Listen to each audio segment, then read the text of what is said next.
নবী মুহাম্মদ সাল্লাল্লাহু আলাইহি ওয়াসাল্লামের সঙ্গে মদ হালাল ছিল।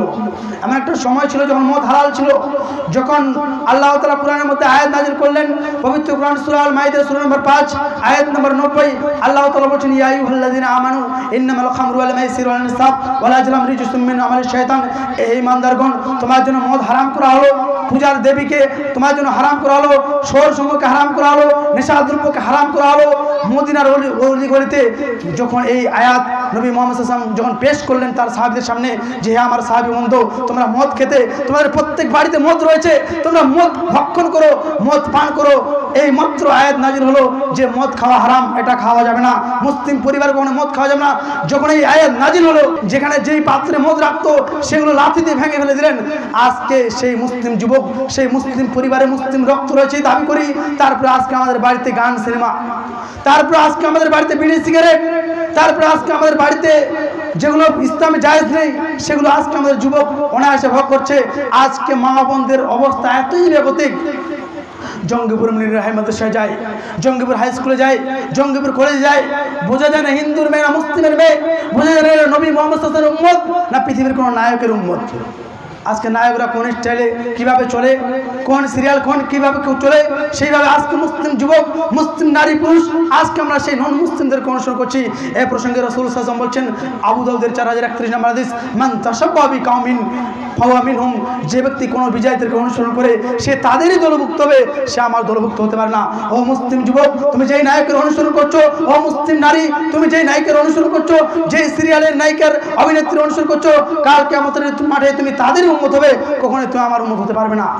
অথচ আজকে মুসলিম পরিবারে গান সিনেমা টিভি সিরিয়াল বেপরদা দিনের পর দিন বৃদ্ধি পাচ্ছে, যুবকেরা নামাজ থেকে দূরে সরে যাচ্ছে, পাবজি ফ্রি ফায়ার নিয়ে যুবক সমাজ মেতে থাকছে, পরিবারগুলো অনিসলামের রীতিনীতিতে মেতে উঠছে। আজকে মসজিদে মুসল্লি, এই গ্রামে 100 ফ্যামিলি, এই ওয়াক্তে মসজিদে কমপক্ষে মুসল্লি হওয়ার কথা 30 জন, সেখানে মুসল্লি হচ্ছে 5 থেকে 10 জন। তাহলে আমরা কার উম্মত করছি, কার অনুসরণ করছি?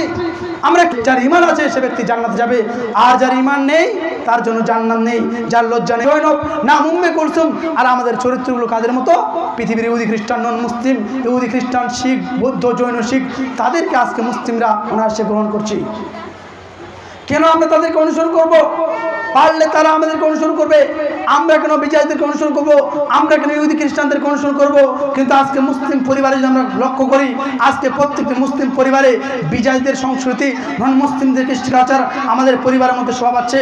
অতএব যে কোনো মূল্যে এই হারাম কাজ থেকে বাঁচতে হবে। আল্লাহ রাসূল সাল্লাল্লাহু আলাইহি ওয়াসাল্লাম আরো অন্যত্র বলছেন, সহিহ বুখারীর 590 নম্বর হাদিস, লা ইয়াকুনান্না মিন উম্মতি আকওয়ামুন ইস্তাহিল্লুনা আল হিরা ওয়াল হারিরা ওয়াল খামরা ওয়াল মাজিব। হে আমার উম্মতি বর্গ শোনো, হে আমার উম্মতি বর্গ শোনো, আমার পরে, হে আমার সাহাবাবর্গ শোনো, অচিরে আমার পরে এমন কিছু ব্যক্তির আবির্ভাব ঘটবে যারা নেশা দ্রব্যকে হালাল মনে করবে, বিড়ি সিগারেট খাবে, কোনো কিছু ব্যাপার নয়, তারা মনে করবে না যেটা হারাম, এটা খাওয়া যাবে না, তারা মনে করবে না যেটা খারাপ কাজ, এটা একটা বাজে জিনিস, এটা ইসলামে জায়েজ নেই, তাদের কাছে এটা হালাল হয়ে যাবে, তারা হালাল মনে করবে। আর কি হালাল মনে করবে? নেশা দ্রব্যকে হালাল মনে করবে, গান বাজনাকে হালাল মনে করবে, তারা রেশমি কাপড়কে হালাল মনে করবে। আজকে মুসলিম পরিবারে বসবাস করি, এই নবাব জাহাবীর গ্রামে বসবাস করি, অথচ আমাদের পরিবারে সকাল শুরু হয় গান বাজনা দিয়ে, হয় কি না বলেন তো? সকাল শুরু হয় গান বাজনা দিয়ে, আবার সন্ধ্যার সময় যখন ঘুমাতে যাই আবার মা বোনরা গান বাজনা শুনে ঘুমাই। এটা মুসলিম পরিবার। আমরা নাকি নবী মুহাম্মদ সাল্লাল্লাহু আলাইহি ওয়াসাল্লাম উম্মত। কেমন উম্মত? আরে নবী মুহাম্মদ সাল্লাল্লাহু আলাইহি ওয়াসাল্লাম যদি প্রকৃত উম্মত হতাম, তাহলে নবী মুহাম্মদ সাল্লাল্লাহু আলাইহি ওয়াসাল্লাম যেইভাবে চলেছেন, তিনি যেইভাবে জীবন যাপন করেছেন, যেইভাবে তিনি সকাল করেছেন, যেইভাবে তিনি রাত্রে ঘুমাতে গেছেন, সেইভাবে আমাদের উচিত ছিল কিনা? অবশ্যই সেইভাবে উচিত ছিল অনুসরণ করা। কিন্তু আজকে আমরা নবী মুহাম্মদ সাল্লাল্লাহু আলাইহি ওয়াসাল্লাম ফলো করি না, নাম মাত্রে বলি মুহাম্মদ সাল্লাল্লাহু আলাইহি ওয়াসাল্লামের উম্মত, শুধু মুখে বলি কিন্তু অন্তরে বাস্তবায়ন করি না। শুধু মুখে দাবি করি নবী মুহাম্মদ সাল্লাল্লাহু আলাইহি ওয়াসাল্লাম উম্মত, কিন্তু আমরা কর্মে বাস্তবায়ন করি না। অতএব যে কোনো মূল্যে আমাদের পরিবার থেকে নন মুসলিমদের কৃষ্টি কালচারকে হাঁটাতে হবে, লাথি মেরে ফেলতে হবে। এই নন মুসলিমদের কৃষ্টি কালচার, মা বোন, তাদেরকে, মা বোনদেরকে লক্ষ্য করে আল্লাহ বলছেন যে ইজা আলাম তাস্তাহি ফাসনা মাসিতা, যখন তুমি লজ্জা বুঝবে না তখন তুমি সব করতে পারো। একজন নারী বেপরদা স্কুল কলেজ ইউনিভার্সিটি যায় কেন? তার লজ্জা নাই। একজন নারী গান শুনে কেন? তার লজ্জা নাই। একজন যুবক পাবজি ফ্রি ফায়ার খেলে কেন? তার ইসলাম সম্পর্কে জ্ঞান নেই, তার লজ্জা নেই। একজন নারী বেপরদা হয়ে রাস্তাঘাটে চলে কেন? তার লজ্জা নেই তার জন্য। অতএব যে কোনো মূল্যে ইসলাম মুসলিম পরিবারে বসবাস করি, মুসলিম সমাজে। আমি কোনো হিন্দু নই, আমি খ্রিস্টান নই, আমি বৌদ্ধ জৈন শিখ আর্য নই, আমি মুসলিম, আমার শরীরে মুসলিম রক্ত আছে। অতএব যে কোনো মূল্যে আমাদের এই গান বাজনাকে পরিত্যাগ করতে হবে। মুসলিম নারী, যে সমস্ত মা বোন আমরা বক্তব্য শুনছি, আমাদের উচিত যারা আমরা বেপরদায় চলাফেরা করি। আমি এই গ্রামে মাঝে মধ্যে আসি, এই গ্রামে আমি দেখি বেশিরভাগ নারী বেপরদায় সবজির দোকান থেকে সবজি কিনে। আমি দেখি এই গ্রামের বেশিরভাগ নারী রাস্তাঘাটে বসে থাকে বেপরদায়। আমি দেখি এই গ্রামের বেশিরভাগ ছেলে মেয়ে পড়াশোনা করে না, দিন রাত খালি পায়ে জামাহীন অবস্থায়, বস্ত্রহীন অবস্থায় সবসময় ঘুরে বেড়ায়। শিক্ষার অভাব। এই নবাব জায়গির গ্রামকে শিক্ষিত করতে হবে।